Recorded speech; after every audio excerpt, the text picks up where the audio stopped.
Hello, everyone, and welcome back to Cyrus Webb Presents. I'm your host, Cyrus Webb. Glad you all could join us once again. For those tuning in on our simulcast on Facebook, LinkedIn, YouTube, and on X, we got you all could be with us. Going to welcome our radio audience in Mississippi at WYAD 94.1 FM and WYADonline.com, as well as through our online affiliate as well. We want to appreciate you guys being with us as well. Going to connect with our friends over on Amazon Live as well, so we can get into this next conversation. I love to be able to share with you all not only personal stories, but also stories that will inspire you and motivate you as you're thinking about your own life. And I think our next segment will definitely do that. We're excited to welcome Dr. Anthony Goodman to our broadcast, as well as his wife, Mary Beth Goodman, as well. We're going to talk to them about the book you guys can see here, Great Saves and Terrible Losses. It's not only a look at Tony's journey in medicine, but also in life and what it's been like for him to share some of that with all of us, the lessons he's been able to learn, those he's touched, but also his own personal journey that he's living with today as well. We're going to talk to him about that. I'm excited to be able to tell you guys we have Mary Beth with us because one of the things that Tony talks about in the book is his diagnosis with Alzheimer's. And so we're going to talk to him about what that's been like for him to share with others and how others are being inspired by that as well. But Tony, Mary Beth, welcome to the broadcast. Thank you, and thanks for having us. Thank you. Look, the pleasure and honor is all mine. And I want to say for our radio audience tuning in, you guys will find on our Facebook page, find a link to Tony's book and his website. For you guys joining us on the Amazon side, you guys can get the book in print as well as the Kindle edition as well. Tony, I want to begin by asking you about the response to this book. What has it been like for you? You've written other books before. What has it been like for you to see the response to Great Saves and Terrible Losses? Well, the main thing has been coming from the patients themselves, and some people I knew and others that were total strangers, and seeing where this was a help, where the importance of family and friends and support beyond the doctors, who were also very important. So that got sent back to me from the readers of the book, and I think it was well directed. Mm. And Mary Beth, you and I were having a great conversation before we went live here. I mean, you're a big reason why we now have this book, because as Tony mentions in the book, Great Saves and Terrible Losses, that it was your prompt and it says, hey, you need to put this out. What was it about this book that made you say this was something he wanted to share or needed to share? Well, thanks. Tony started writing this book in the 90s, in the early 90s, and it's been sitting on his computer. It's been a work in progress. And since then, actually, he's written two other books, Oh, wow. historical fiction, Mhm. and which were well received. And then in 2023, 2024, when Tony was, we were working with early mild Alzheimer's disease, I realized his story was one that we wanted our family to know. It's a really rich story. And Yeah. so I said, this book needs to be out in the world and to bring it to a conclusion as to where we are now, including the diagnosis of Alzheimer's. And so that it felt important in so many ways to now move it forward. Mhm. Tony, we learn in the book, and I think you're going to really give hope and inspiration to so many people from individuals who read Great Saves and Terrible Losses, that in the sixth grade, you wanted to be a doctor. What was it like for you not only to be able to fulfill that dream, but also to be able to add teacher and educator to the mix as well? Well, all of it was just wonderful for me and the people who supported me as I did it. In the sixth grade, I was on my way to school and found a dead bird, which I Mm. put in my pocket. I was pretty sure it was a bird, it had no feathers and teeny little wings, but I thought it had a dot of what I diagnosed as blood on its chest. And the teacher, who was a good man at that time to do this for me, said, well, I want you to go do an autopsy and see why this birdie died. And Mm. so I took it over to a table. I had a knife, which I didn't use. It was an old worn blade of my brother's. And we looked at it and could find nothing else. So I looked at the dot. It was right over what I decided was the heart. And I said to the teacher, well, I think this bird died of broken heart.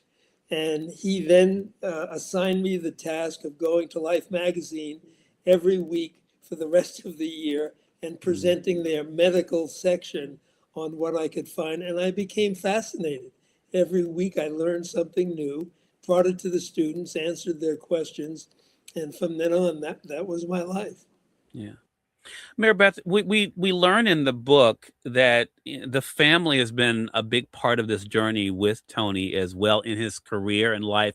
What has it been like for you, Mary Beth, to see the impact that Tony has made on others, not just his patients, but also by inspiring other people when it comes to pursuing their goals? Well, that's a really interesting question. It has many facets. And one of them I'm particularly appreciative of is Tony's willingness to speak to the importance of an educated patient. I mean, Mhm. in the early 80s, he wrote another book called Never Say Die, A Woman's Guide to Breast Cancer. And I don't know if you remember, if you're even old enough, but we used to whisper the word cancer, kind of Yeah, like you whisper the word dementia. yeah, And people weren't getting an early diagnosis. And so with his belief and knowing that an educated patient did so much better, he was one of the first people to speak to women because he had a very large breast cancer practice at the time. And hmm, now, it's kind of at the end, and potentially his last book, we don't know, but speaking to this and again, becoming an educated patient. And in terms of my role and my understanding, and I've always appreciated Tony's stories. I mean, he's had a remarkable life.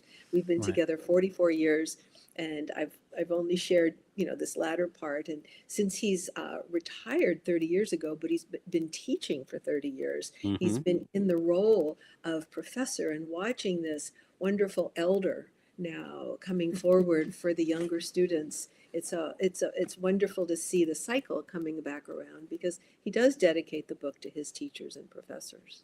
Yeah, I love that. It made me think of in the book Mary Beth, where Tony mentions, I think, half joking, but it's true, Tony, that you've been teaching as long as you were practicing. so you've had these two remarkable careers.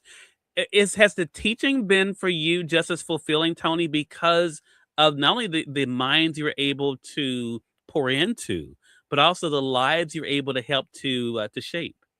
Well, absolutely. And of course, the patients and the cases I had as a surgeon and as a diagnostic physician were wonderful. And some of those lifelong friendships received from those.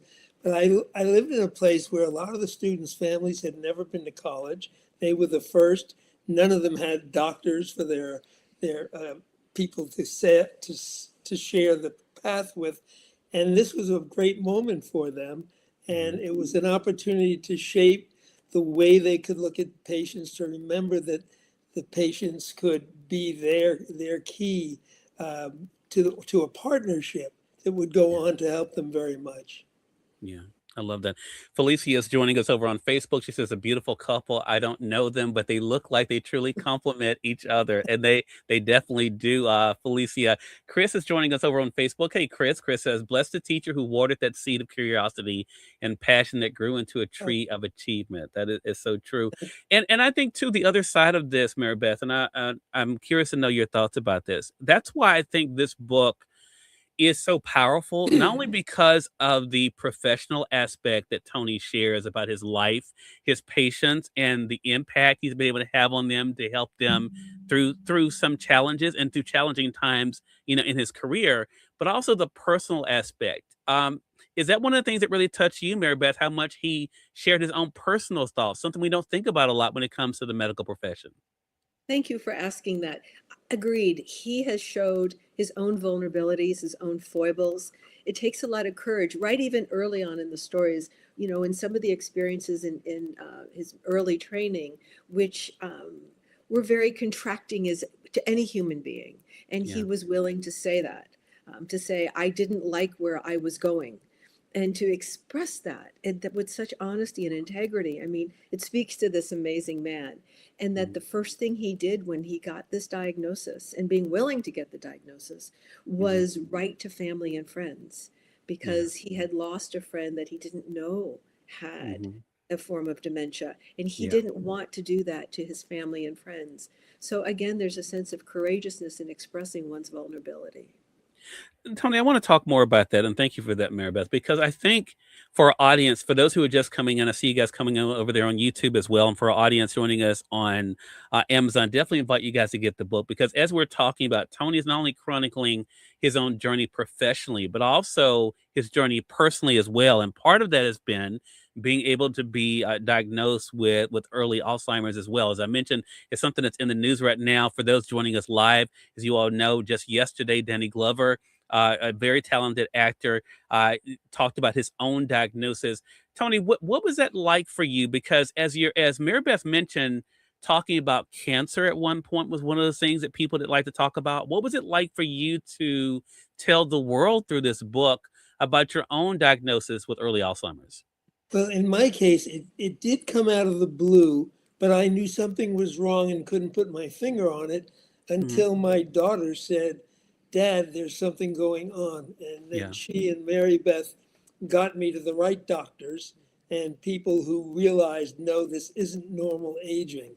This is yeah, something beyond that. And so I think part of this is finding a specialist who knows what this is about and getting the right treatment early on, for which I'm very grateful. yeah. Let's stay with that for a second, Mary Beth, because I remember in the book, Tony talked about his daughter, of course, saying that to him going to a doctor, and them saying initially that doctor saying it was just aging, but then being able to see another doctor and being able to get that diagnosis. That goes to exactly what you were talking about, Mary Beth, earlier about advocating for yourself. What was that like for you to see, you all being able to do that as a family, but also encouraging people to do that in this book? Yeah, and we want to acknowledge too that Tony does have a family who sees these changes and could work with him. So many people don't have that, and Right. that's the really sad part. And so many people also have a much earlier age diagnosis. If they're diagnosed in their 60s, have a different situation. We're very fortunate that if this was to happen, Tony got diagnosed at 83. But it's the question seems to be, how do we support our loved ones and get them support? What Yeah. happens also is as they get support, the family gets support. Yeah. And it's a family. Unlike a lot of other diseases, this is one that definitely impacts the whole family right away. Hmm. I mean, Right. everything changes. And so the Alzheimer's Association has been wonderfully supportive. I'm in a caregivers group. I've been for 2 years, which I could see some nodding heads and people like, I know what you're talking about. Hmm. A relief to think I'm not going crazy. This is really happening. I understand. And to Yeah. learn, I've been reading books and educating myself, educating Tony. I mean, Tony certainly understood the physiology of it because he did rotations in medical school through Right. neurology. What all of us are coming to learn, and we're certainly not experts in any of this. I mean, this is new for all of us, but we're coming to learn the emotional, the psychological, the familial, the cultural dynamics of it. And that's one of Hmm. the parts that we felt it was important to speak to and bring Yeah. it out so someone with Tony's courage can speak to it. Yeah. And I think too, there's another layer to this, and I can say as someone who was a caregiver for my grandmother the last decade of her life, is that have Tony, your empathy and your family's empathy and understanding of others, because I think it's so interesting, and especially how it falls in the book, great saves and terrible losses. We're able to see your empathy and compassion, Tony, and how you dealt with others, and now it's great to see you being able to receive that back. How does that feel to know that the way that you try to treat people in your life professionally is now coming back to you personally also? Well, I think the important thing is to try to look at the whole relationship. And Mhm. one of the sometimes defects in this is not listening to the patient. There's Yeah. a very famous physician who was known for his saying, listen to the patient and they'll tell you the diagnosis. And when people did studies on this, they realized that we doctors were listening for about 17 seconds before we interrupted the patient and went on our own crusade of what we were going to do. And I think it's most important because the patients have often been waiting a long time. They're just filled with anxiety and a great deal of things on their mind. And you really need to say what's going on and then sit back and be quiet and let them Mhm. talk to you as long as they need to. And then you'll do a much better job for them. And what's interesting about that question is that you're asking about the compassion and the understanding. And it took this neurologist who really listened to Tony to know the diagnosis. I Mhm. mean, and because others would look at test results or not to discredit them at all, because that is an important part of it, but Sure. to really listen to the patient. So Tony was on the receiving end of that. Mhm. Tony, let's talk optimism for a moment. I'm an optimistic person by nature. You probably can tell that in this conversation. I'm someone, as I was reading the book, and you and the three of us were talking about this before we went live here. I've been so encouraged. My grandmother, the last 12 years of her life, she was on dialysis. She was not expected to live on dialysis 3 years, and she lived for over a decade on dialysis. And passed away at the age of 91. There have been so many advancements in science, in medicine. You talk about this in the book, not only when it comes to Alzheimer's, but also other things as well. Is that what keeps you hopeful moving forward, Tony? It keeps me hopeful as long as we keep in mind how we want to keep the normalcy to our lives as well Yeah. as the length of it. We don't want people to be alive and be any less than they were before. Yeah. So we've got to keep the attitude with everybody around the patient, not only the doctors, but the families and the friends, and keep life as normal as possible within the limits that we have of whatever disease it is. And Mm. that's about what we should all be focused on. And Yeah. there is a revolution, as our neurologist has said, there's a revolution in the pharmaceuticals now available for treatment of Alzheimer's. I mean, Tony's benefited immensely and recently just completed a monthly infusion for the last year to remove the beta amyloid plaque from the brain. And last month was told there's no more plaque in his brain, Oh, which is wow. quite Yeah. remarkable. Right. Yeah, I I was mean, shocked. yeah, and Yeah. so that was because we were able to access this new medication, only released, I think, in 24, Hmm. and being tracked very closely by the neurologist. And it was early. And these drugs are more efficacious if they're done earlier. Right. So again, I think we're very fortunate to have this revolution in Mm. in what's becoming available. So yes, there is optimism and Yeah. more understanding too that there's some new research about the gut microbiome, and maybe we're looking in some other areas as to causality. So that's very exciting too. Yeah. Felicia on Facebook says that is so important. Listening to the person who knows their body even better than the doctor who, once they truly care, can better treat their patients. Yeah, I think that's such a great point, and that's why I think having this conversation with you, Tony, is such an inspiration for me. I really appreciate you sharing your story with us. One of the big things of this book for myself personally that I took away is, being able, when you have a passion, nurturing that passion and not knowing the people you can touch, and just to know that the patients, Tony, that you were able to touch, and now the world you're able to touch through this book, I think is going to be so powerful for others. I want to ask you, Mary Beth, what do you hope that people who read the book, what do you hope they take away from it? Well, certainly the importance of destigmatizing dementia and Okay. getting an early diagnosis and support and reaching out to people who may not have the supports that we're fortunate to have. Right. But the larger picture also speaks to healthcare in general. I mean, Mhm. what's going on in our healthcare delivery system, the Yeah. corporatization of healthcare, which has become taken us too far from the doctors. In the early 90s, Tony never did sell his practice to the hospitals, to the hospital, but a number of his other doctors in our community did, thinking that made sense. You know, we could take care of the patients while you take care of the details. But what's happened since then, and I'm not a historian in this regard, but I've watched, is Mhm. corporations started buying hospitals, and the Mm. role of insurance companies, pharmaceuticals, corporations in the delivery of healthcare, which has taken the healthcare team further away from their patients, giving them less time with them. And we hear that a lot from people. And how do we come back to encouraging doctors to focus on the whole patient, which is Yeah. something you speak to. And I think this is equally a message for doctors and other health healing and people in the role of the nurses too. Oh yeah, the nurses are really underappreciated, no matter how much we appreciate them. They work day Yeah. and night. We see the patient for a few minutes a day, but they are there all the time. And the patients know that.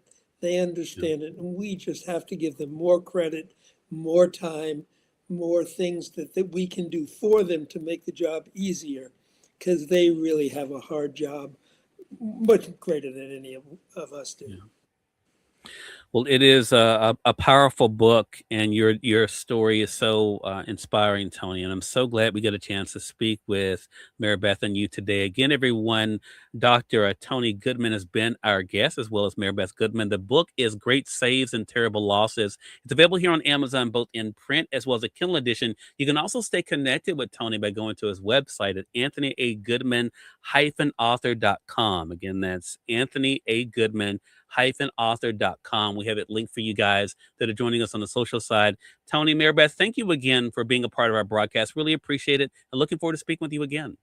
Thank you. Thank you, Cyrus. Thank you. And we thank your audience for tuning in to another great segment of Cyrus Webb Presents. Until next time, you all make it a great one. We'll talk to you soon. Take care.